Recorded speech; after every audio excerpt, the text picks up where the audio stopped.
오늘은 고린도전서 9장 24절에서 27절 말씀을 가지고 승리자라는 제목으로 말씀을 나누고자 합니다. 어제까지 날씨가 좋았는데요. 오늘 1부 예배 마칠 때 들어오기 전까지 괜찮았는데 1부 예배고 나오고 나니까 곧 끝날이 올 것처럼 그러네요. 지금도 계속 그렇고 그렇습니다만 어쨌든 말씀에 집중하기를 소원합니다. 오늘 말씀을 보시면 바울이 특별히 성도의 이 삶을 다름질하는 것으로 경계하는 자로 묘사하고 있습니다. 아마도 이게 이제 우리가 알듯이 지금 유럽이잖아요. 옛날 고대 유럽이지만 어쨌든 로마를 중심으로 하는 이 흔히 말하는 헬라의 어떤 영향력을 받고 있는 이 땅에 살아가는 사람들에게 쉽게 설명해 주기 위해서 그들이 익숙한 고대의 올림픽, 그것을 아마 이렇게 흔히 말하는 비유로 설명을 했던 것 같습니다. 그래서 우리 한 사람 한 사람, 곧 성도 우리 한 사람 한 사람 다 다름질, 여기서 표현하는 대로 달리기 선수다라고 이야기를 하면서 그냥 우리는 달리기 선수가 아니라 승리해야 할, 승리의 면류관을 받아야 할 달리기 선수라는 것을 이야기합니다. 그러면서 우리는 이제 승리의 면류관을 받고 승리하는 모습의 승리자의 그런 모습으로 살아가야 하는데, 그렇다면 우리는 어떻게 승리할 수 있는가? 어떻게 승리의 면류관을 차지할 수 있는가? 어떻게 승리자로 승리의 삶을, 누가 뭐래도 세상이 알지 못하는 이 승리를 누릴 수 있는가? 바울이 이 짧은 구절에 세 가지를 이야기합니다. 짧게 세 가지를 살피겠습니다. 첫째, 어떻게 우리가 승리자가 됩니까? 절제입니다. 오늘 25절 말씀을 보시면 이기기를 다투는 자마다 모든 일에 절제하되라고 이야기합니다.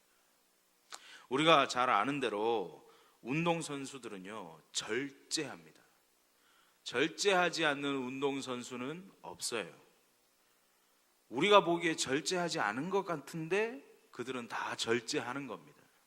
우리가 잘 아는 대로 운동선수들은 먹고 자고 놀고 숨 쉬는 것 하나까지도 다 계획 안에서 행합니다. 그런데 우리가 아는 대로 올림픽에 나가는 선수들이거나 세계 선수권에 나가는 선수들은 나이가 50, 60 먹은 사람이 아니라 10대, 20대예요. 인생의 최고의 시간을 보내는, 제일 놀고 싶고 제일 먹고 싶고 제일 잠자고 싶고 제일 쉬고 싶은 나이에 있는 그들이 선수라는 타이틀 때문에 먹거나 자거나 놀거나 쉬거나 하지 못하고 절제한다는 겁니다. 그저 그렇게 선수가 되지 않는다는 것입니다. 남달리 절제하고 자제하고 계속해서 자기의 것에 집중했기 때문에 결국 승리자가 된다라는 것이죠. 자고 싶은 것 다 자고, 놀고 싶은 것 다 놀고, 먹고 싶은 것 다 먹고, 쉬고 싶을 때 다 쉬면서 최고의 승리자로 살아간다는 것은 있을 수 없다라는 것입니다. 절제해야만, 자기 것을 좀 절제하고 희생해야만 이 승리가 있다라는 것입니다. 올해도 이제 2달밖에 남지 않았습니다. 2달도 채 남지 않았습니다. 원래 우리 초에 세웠던 많은 계획들이 있는데 그 계획들이 다 이루어져 가고 계십니까? 우리가 세웠던 많은 것들이 이제는 이루어졌어야 되는데 지금 이루어져 가고 계십니까? 올해도 우리가 계획했던 것들이 다 이루어지기를 소원합니다. 그러기 위해서는 절제해야 합니다. 뭔가를 희생해야 합니다. 뭔가를 내놓아야 합니다. 절제할 줄 아는 사람이 큰 선수가 되고, 절제할 줄 아는 사람이 결국은 승리를 거머쥐게 됩니다. 특별히 장거리로 가야 될 때, 긴 시간 운동해야 할 때, 긴 시간 경기해야 하는 사람이 그렇습니다. 올림픽에서 가장 긴 시간 동안 경기하는 종목이 뭐죠? 마라톤입니다. 마라톤. 그래서 올림픽의 꽃이죠. 그래서 올림픽 제일 마지막에 하는 경기가 이 마라톤이에요. 마라톤은 42km를 넘는 거리를 혼자 뛰어가야 하는 경기입니다. 마라톤을 잘 하려면 가장 중요한 게 힘을 잘 나누어 쓰는 거예요. 초반부터 너무 오버페이스 하면 처음에는 막 1등으로 달리다가 중간 이후부터 점점 사라지기 시작해서 결국에는 있는지 없는지 모르게 끝나지만, 힘을 잘 안배하는 사람은 처음부터 끝까지 동일한 힘으로 동일한 속도로 달려가서 결국은 1위를 차지한다라는 것입니다. 결국 마라톤에서 가장 중요한 건 절제입니다. 힘이 있습니다. 능력도 있고. 그럼 처음부터 막 총알처럼 뛰어나가는, 아니요. 처음부터 끝까지 절제함으로, 안배함으로 나아가는 것입니다. 우리 역시도 동일하지요. 연말이 다가옵니다. 이제 우리가 힘을 잘 안배하고 절제를 잘해서 동일한 힘으로 계속 달려가서 연말까지 끝까지 완주해 나가는 것, 그것이 중요합니다. 그래서 우리의 전 생애를 하나님 앞에서 온전히 완주해 나가는 것, 그리고 승리해 나가는 것이 우리에게 필요하고, 그러기 위해서는 절제함으로 나아가야 합니다. 주님이 준비하신 면류관, 이 절제함으로 받아내는 우리 한 사람 한 사람 되기를 축원합니다. 두 번째, 어떻게 하면 승리자가 될 수 있습니까? 바로 26절에 말씀하는 것처럼 분명한 방향, 그것이 필요하다는 겁니다. 26절 말씀을 보시면 바울은 이렇게 갑니다. 나는 다름질하기를 향방 없는 것 같이 아니하고 싸우기를 허공을 치는 것 같이 아니하며 라고 이야기합니다. 다름질하는 사람이 자기의 꼬린 지점이 어딘지 모른다, 자기가 목표한 지점이 어딘지 모른다, 그것은 말이 안 되는 것입니다. 아무리 남들보다 빨리 뛰고 일찍 뛰고 바로 앞에 뛴다 할지라도 자기의 목표 지점을 모른다면 모든 것이 다 허사가 되는 것입니다. 왜 뛰고 계십니까? 왜 다름질하고 계십니까? 어디로 다름질하고 계십니까? 이것을 모른다면 우리의 다름질이 아무 의미가 없습니다. 왜 다름질하세요? 왜 뛰어가세요? 우리의 다름질의 목적은 주님이 주시는 썩지 않을 면류관을 받기 위해서입니다. 오늘 바울은 디모데후서 4장에서 이렇게 말했습니다. 4장 7절에 나는 선한 싸움을 싸우고 나의 달려갈 길을 마치고 믿음을 지켰으니, 8절에 이제 후로는 나를 위하여 의의 면류관이 예비되었으므로 주 곧 의로우신 재판장이 그날에 내게 주실 것이며 내게만 아니라 주의 나타나심을 사모하는 모든 자에게도 그렇게 될 것이다 고백합니다. 우리가 왜 달려갑니까? 우리의 방향은 어디입니까? 바로 주님이 주시는 의의, 그리고 영광의, 생명의 면류관으로 달려가는 것입니다. 그래서 우리가 어떠한 희생, 어떠한 절제를 하고도 차지해야 할 것은 세상이 주는 것이 아니라 하나님이 주시는 면류관, 하나님이 주시는 칭찬, 하나님이 주시는 영광, 바로 그것이 우리가 차지해야 할 것이라는 거예요. 현대의 가장 큰 불행이고 비극이 뭐냐면 이 방향이 사라졌다는 거예요. 이 방향성이 사라져 버렸다는 겁니다. 왜 사는지, 왜 돈을 벌어야 되는지 모릅니다. 우리 아이들, 우리 중고등부 아이들한테도 물어보면 왜 사는지, 왜 이렇게 죽으라고 공부해야 하는지, 왜 좋은 대학 가야 되는지 물어보면 대답할 게 없어요. 그래서 가까운 일본은 이제 어떤 현상까지 나느냐 하면 취직할 이유가 없어졌어요. 먹고 살 이유가 없어졌어요. 연애할 이유가 없어졌어요.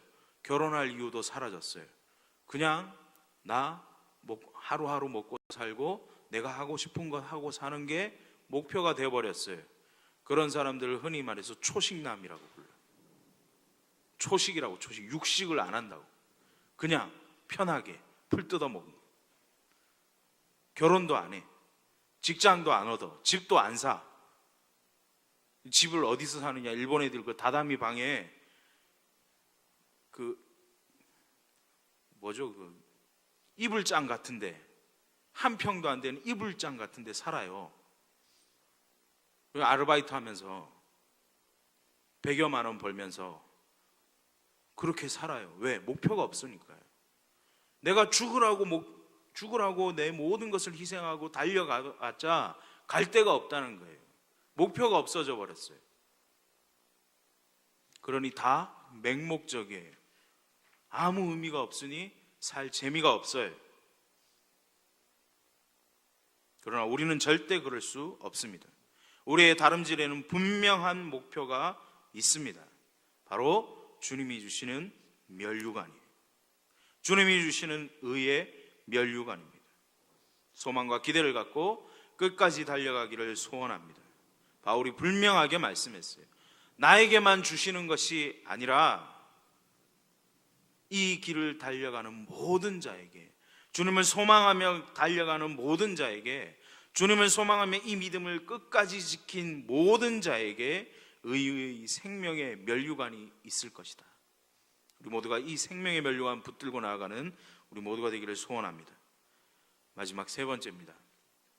27절 말씀. 내가 내 몸을 쳐 복종하게 함은 내가 남에게 전파한 후에 자신이 도리어 버림을 당할까 두려워함이다 라고 말씀합니다. 내 몸을 친다라는 것은 자학한다라는 뜻이 아닙니다. 자학한다는 뜻이 아니라 혹독하게 나를 관리한다라는 의미입니다. 자기를 혹독하게 관리해서 통제한다라는 뜻이에요. 모든 선수는요, 상대방과 싸우기 전에 먼저 싸워야 할 게 있어요. 그게 뭐냐면 나 자신이에요. 먼저 나 자신과 싸워야 합니다. 먼저 나를 통제해야 합니다. 이건 아까 첫 번째 얘기했던 것과 다시 연결되는 부분입니다. 냉정하게 자기를 관리하고 냉정하게 자기를 살피지 않으면 도리어 어떻게 된다고요? 버림받는다. 도리어 버림받습니다. 한 명을 예로 들게요. 아주 유명한 선수였습니다. 세계 권투사에 이런 사람은 없다라고 얘기했던 사람이에요. 마이크 타이슨이라는 사람이었어요. 그는 별명이 핵주먹이었어요. 주먹이 얼마나 셌던지 핵주먹이었어요. 실제로 대단한 선수였고요. 마이크 타이슨이 한 유명한 말이 있어요. 이건 청년들은 많이 알 텐데, 마이크 타이슨이 한 명언 같은 말이 있어요. 누구에게나 계획은 있다. 언제? 맞기 전에. 맞기 전에는 다 계획을 가진다는 거예요. 그러나 맞으면 끝난다는 거죠. 자기가 그만큼 강하다라는 걸 얘기했어요. 정말로 강했습니다. 너무너무 강했습니다. 그런데 그는 자기를 치는 일에, 자기를 치고 자기를 관리하고 철저하게 자기를 통제하는 일에 져버렸어요. 최고의 자리에 올라가서 결국은 자기를 관리하지 못해요. 남을 주먹으로 쳐서 쓰러뜨리는 일을 잘했는지 몰라도 자기 자신을 치는 일에는 소홀히 하기 시작했습니다. 결국 수백억의 도박빚을 지게 됩니다. 그뿐만 아니라 자기가 가진 힘으로 여성들을 성폭행하는 일에까지 갔습니다. 결국은 감옥에 갑니다. 복귀했습니다. 몸이 말을 안 듣습니다. 그러더니 어떻게 했어요? 이로 물어뜯었어요. 이로 상대방 선수 귀를 물어뜯었어요. 결국 권투사에서 가장 위대한 선수라고, 무하마드 알리보다 더 유명한 선수라고 이야기되었지만 지금은 권투사에서 없어진, 이제는 더 이상 그를 최고의 권투 선수 혹은 핵주먹이라고 부르지 않더라는 거예요. 자기 몸을 치며 혹독하게 자기를 관리하지 못해서 결국 그것이 실패함으로 선수 생활도 마감했습니다. 이와 마찬가지로 우리도 동일합니다. 신앙생활도 동일합니다. 우리는 남에게는 관대해야 해요. 그러나 나에게는 관대하면 안 됩니다. 나에게는 혹독해야 합니다. 나의 몸을 치고 나의 정신을 치고 주님의 뜻에 나의 것을 맞추는, 나를 복종시키고 순종시켜야 합니다. 엄격하게 자기를 관리해내야 우리는 이 길을 끝까지 달려갈 수 있습니다. 한순간 긴장을 늦추면 실패합니다. 한순간 내 자신을 치지 못하면 낙오합니다. 한순간 내가 제대로 날 관리하지 못하면 어느 순간 내가 하나님 자리에 올라갑니다. 눈이 돌아가고 고개가 돌아갈 때마다 우리는 우리 자신을 쳐야 합니다. 태만이 오고 하나님의 말씀보다 내 것이 더 좋은 것 같은 생각이 들 때마다 몸을 쳐야 합니다. 바울이 두렵고 떨리게 고백한 것처럼 도리어 버림받을까 두려워하는 마음으로 우리를 치며 나아가는 우리 모두가 되기를 소원합니다. 오늘 말씀 통해서 주시는 대로 절대 필요한 세 가지 수칙, 승리자가 되기 위해 절대로 필요한 세 가지 수칙, 절제, 방향, 그리고 통제, 자기 통제, 이 일에 최선을 다하는 우리가 되어서 올해 이제 얼마 남지 않은 이 올해도 완주하고 승리의 면류관을 받으시고, 그리고 앞으로도 계속해서 이 달려가는 믿음의 생활을 통해서 주님이 주시는 이 의의 면류관, 생명의 면류관 받아 누리는 우리 한 사람 한 사람 되기를 축원합니다. 기도하겠습니다.